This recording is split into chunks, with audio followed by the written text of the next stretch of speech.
Current का बता रहे हैं।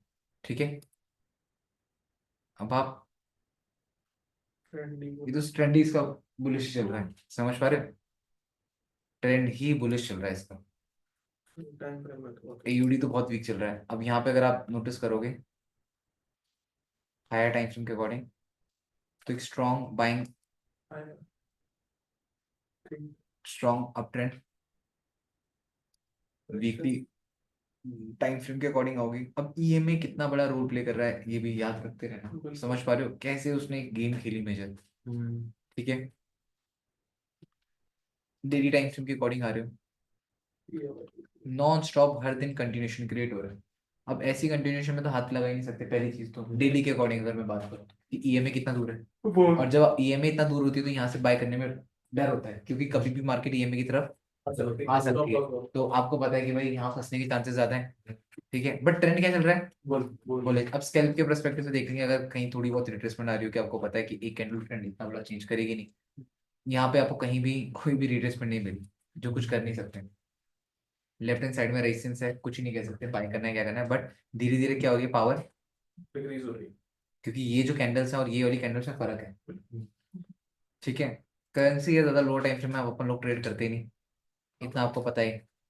यहाँ पे market high high high and high create कर रही है, समझ रहे हो? मार्केट हायर हाई क्रिएट कर रही है। अब यहाँ पे अगर सडनली एक इम्पल्सिव फॉल आ जाए तो वो ईएमए टैप करेगा, वो ओपनिंग क्लोजिंग टैप कर सकता है। यही जोन्स होंगे या और कुछ और होगा, बताओ? ठीक है यही यही जो। माइक माइक ऑन नहीं हो रहे आप सबके? जी भैया। ठीक है, अब आप यहाँ से अगर फिब लगाओगे, 38। समझ पाए नहीं समझ पाए? अगर आप 38 में बाय कर रहे हो, आपको पता है ट्रेंड गुड है, तो 38 से अगर बाय कर भी रहे हो तो भाई आपको पता है एकदम से रॉकेट तो बन जाएगा। अगर रॉकेट बन भी जाएगा तो आई थिंक वो तब बनेगा जब यहाँ पे विक बन जाएगी। आपने यहाँ पे इम्पल्सिव तो चलेगी, 4 आवर में देखा आपने टैप, वो आपने यहाँ बाय कर लिया, आपको पता है 61 के नीचे एसएल रखना पड़ेगा। एसएल थोड़ा सा बड़ा बनेगा बट हाई भी तो तगड़ा बनेगा। ठीक है, आपने क्वांटिटी यहाँ कम खोली, यहाँ पे आधी खोल दी, यहाँ पे आधी खोल दी, ये तो ऐसे कर दिया क्या? तो आपने यहीं से जब बाय किया, अब लोअर टाइम में आपको कंफर्मेशन क्या मिल रही है? Opening closing, EMA, time spend area, resistance, resistance भी तो है, acted as a support, EMA का टेस्ट, डन।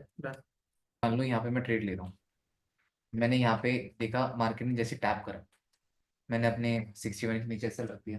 मैं वो नहीं कर रहा हूँ, मैं लोअर टाइम फ्रेम में गया। एक बात समझना, मैं जैसे बताता हूँ, कैसे समझाऊँ, रुक जाओ एक एग्जांपल दिखा देता हूँ।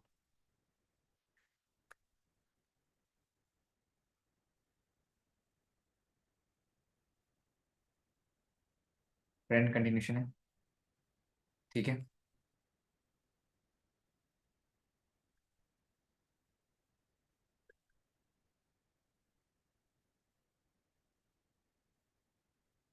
जैसे यहाँ ईएमए थी, यहाँ भी ईएमए, एग्री? पहली चीज, यहाँ पे भी ईएमए, डन।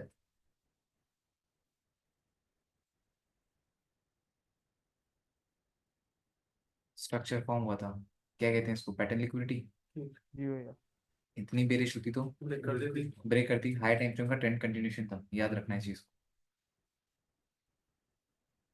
श्योरिटी है ट्रेड की। और ये अगर मेरी बातों को बहुत दिनों से, बहुत टाइम से सुन रहे होगे तो ऐसे बुल मूव के बाद ऐसी डॉजी बहुत बनी। याद कर लो, थोड़ा सा टाइम ले लो और ये सोच लो, जितना भी अभी तक हम लोगों ने पढ़ा है, ऐसे lower high with fib retracement का मैंने बीच में बताया भी है कि डॉजी बनी है।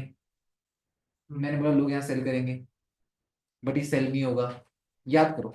और मैंने बोला था जो डॉजी बनी होगी ना, ये डॉजी अभी बनती हुई दिख रही है आप लोगों को, बट उस टाइम पे इसने क्या करा था,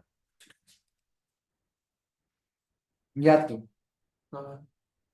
याद करो भाई, तुम सबके सब थोड़ा दिमाग लगाओ, कब बात करी, गोल्ड में बात करी, कल ही करी थी भैया। गोल्ड में ऐसा हुआ था भैया, जो recently after after NP setup में अपना टॉप हाई पे था, बट डोजी बना के नीचे गिर गई। ठीक है, अब इससे समझ पाए नहीं समझ पाए? हाँ, अभी डॉजी बनी, अब बोलोगे भैया डॉजी बन गई, रेजिस्टेंस के पास में गिर जाएगी, अब तुम इस डॉजी को देख के सेल करने लगे।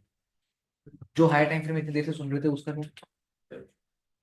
ट्रेडिंग में यही चीज तो करते हो, जो इतने टाइम से हायर टाइम फ्रेम की जो वैल्यू होती है तुम उसको डिनाई कर देते हो जस्ट फॉर इस छोटे से लोअर टाइम फ्रेम के स्ट्रक्चर के हिसाब से। भाई ये छोटा सा टाइम फ्रेम का स्ट्रक्चर ऑटोमेटिकली कन्वर्ट हो जाएगा, समझ पा रहे हो ना? तो वो चीज है। डन। अब आप यहाँ पे 5 मिनट में आए, आपके हायर टाइम फ्रेम की मेजर कंफर्मेशन के पास में आपको पता लग गया, जैसे छोटी छोटी, मैंने क्या बोला था कि एक स्ट्रॉन्ग कैंडल आती है, कहाँ आती है वो, मेजर सपोर्ट और इससे पहले क्यों नहीं बनी यहाँ पे कैंडल, यही क्यों बनी स्ट्रॉन्ग, इसने, हाँ, एंट्री करवा दी। अब जब इसने एंट्री करवाई आपको डर है, यहाँ ले लो। डर समझ आया नहीं आया? हाँ, यही सेम चीज यहाँ हुई।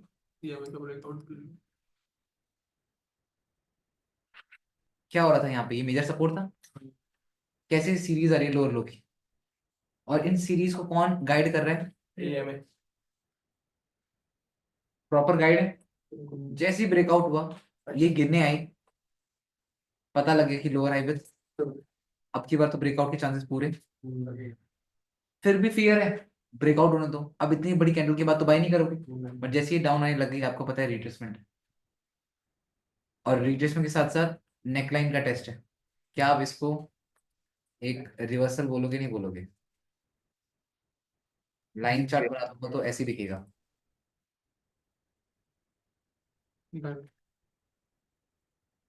बताओ, इन्वर्टर हेड एंड शोल्डर दिख रहे हैं, गिरी तो इसके लिए तो रिट्रेसमेंट थी, चार्ट के लिए नेकलाइन टेस्ट था, हायर टाइम फ्रेम के अकॉर्डिंग पैटर्न लिक्विडिटी थी। अब इतना समझ आया?